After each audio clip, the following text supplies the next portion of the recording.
everybody. Today I'm showing you how to set up your workbench for a demonstration. The first thing you want to do is make sure that there's no objects in front of your board that are going to obstruct your audience's view. So I'm going to go ahead and remove this one.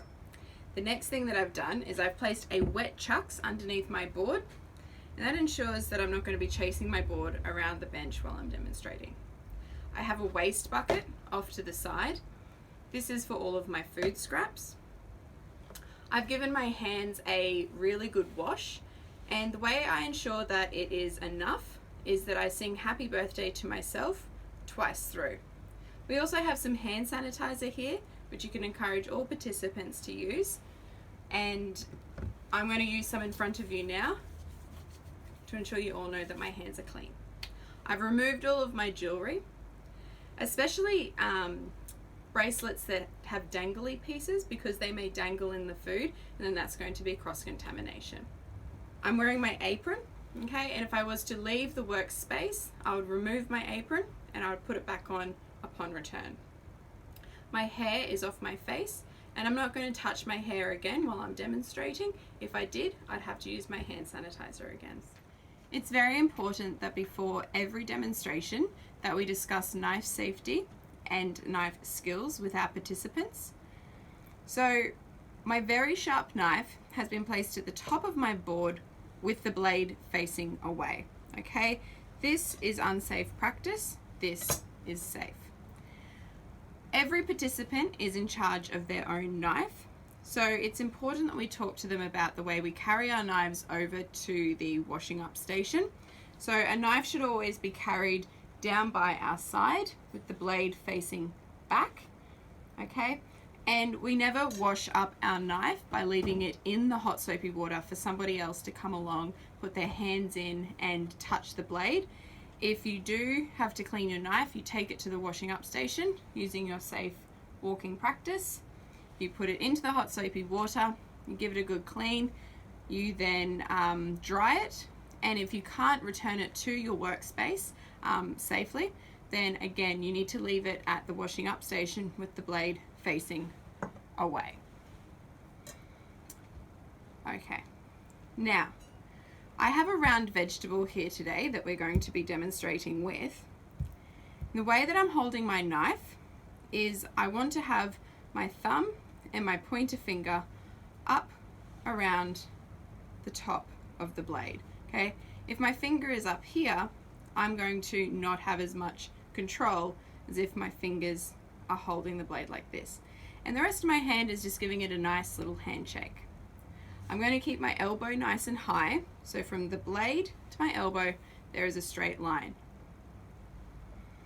Now with my round vegetable, it's very dangerous to try and cut a round vegetable, so I'm going to use what's called a bridge hold. So I'm going to use my bridge hold over the top of my onion, and I'm going to take my knife and cut straight down the middle. And I've created two flat surfaces. Now to chop this onion today, I'm going to chop off the hairy end and leave the root end completely intact. So again, I'm just using my bridge hold, holding onto my knife, and I can put that into the waste basket.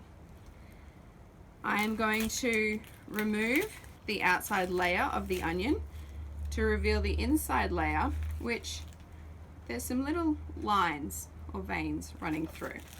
I'm going to remove this guy off and put him there. Okay, now it's no longer safe for me to do the bridge hold, so I'm going to introduce to you what's called the claw. The claw is when your fingers are tucked back and your knuckles are going to protect your fingers from the blade. Okay, so you can get a good grip on the vegetable like so using your claw, and your fingers aren't in the way. I'm going to use the little lines as a guide now in the dicing of my onion. So I'm just going to make little incisions, okay?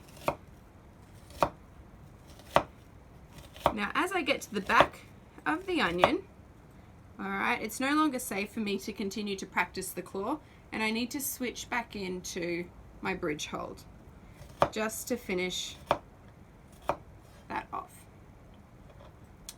Now I wanted to dice this onion, and as you can see, currently it's just being all fanned out.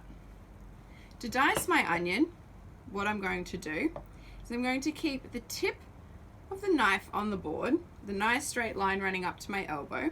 I'm going to use my claw to hold on, and I'm going to do a roll and chop motion. So my wrist is going to make the roll motion as I chop.